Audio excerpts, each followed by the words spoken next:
You are looking at Julian's pronunciation guide, where we look at how to pronounce better some of the most mispronounced words in the world, like this other curious word. But how do you say what you're looking for today? We are looking at how to pronounce these names and more names from the royal family, as well as more confusing vocabulary too, including this name. So how do you say it? Well, the short story, and then we'll explain, is that it's said as Princess Eugenie. Eugenie with a stress on that U syllable. Now, the name Eugenie can also be said and is sometimes pronounced in English as Eugenie, right?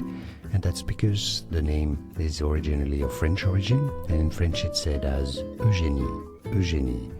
So there's different interpretations, if you wish, of the name Eugenie in English, either Eugenie or Eugenie.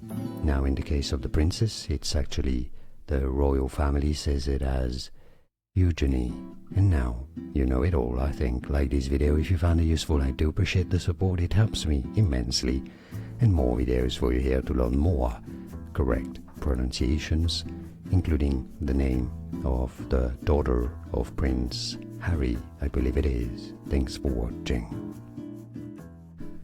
Here are more videos on how to pronounce more confusing words and names too many mispronounced. Like this video if you found it useful. I appreciate your support. I'll see you soon, and thanks for watching.